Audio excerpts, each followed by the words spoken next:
Hi, I'm Jennifer Schramm, and welcome to day 9 in this 40-day program based on A Course in Miracles, to undo fear and remember love.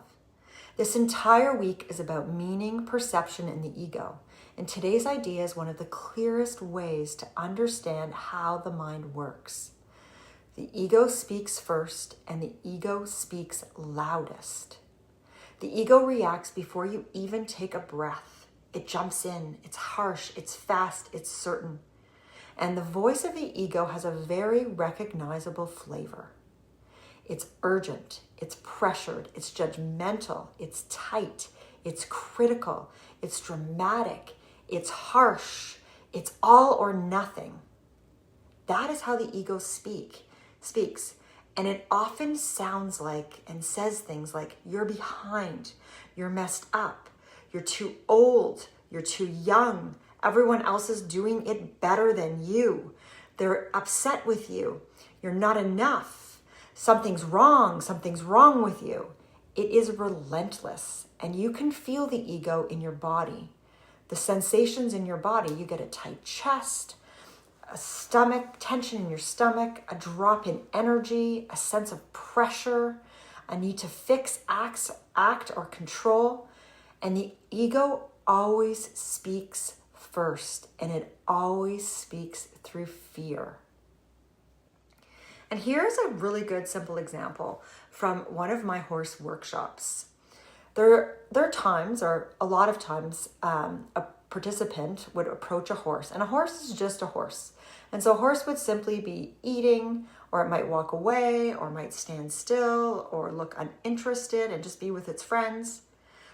And the client would look at this or be in this space with the horse, and instantly their ego would say, he doesn't like me, I'm doing something wrong, how can I connect with him, he's rejecting me.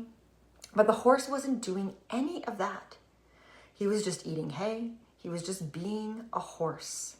But the ego interpreted it immediately and personally. And that's what the ego does. It speaks first. It assigns meaning, and it creates a story. The Holy Spirit, on the other hand, the voice of love, is completely different. It comes after the ego quiets a little. So the ego makes all its noise, and then you may hear a quiet voice. And that quiet voice, it sounds and feels like it's steady, it's gentle, it's calm, it's spacious, it's reassuring. It never rushes, it's never pressured, it never attacks. And one of the most helpful practices is simply getting familiar with the ego's voice. Really seeing the pattern, or really hearing the voice and recognizing that's just the ego's voice. It's not real, it's not the truth, that's just the voice. So today I'm going to give you a little bit of an exercise. And what I want you to do is I want you to write down the ego's voice.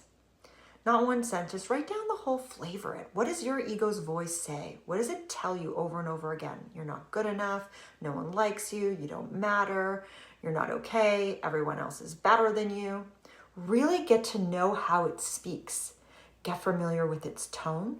Notice how repetitive it is. Notice how your body feels. Notice your energy. Because when you're familiar with the ego's voice, you can catch it in the moment. And you won't confuse it with the truth. You can name it, you can acknowledge it, but you don't have to take it on.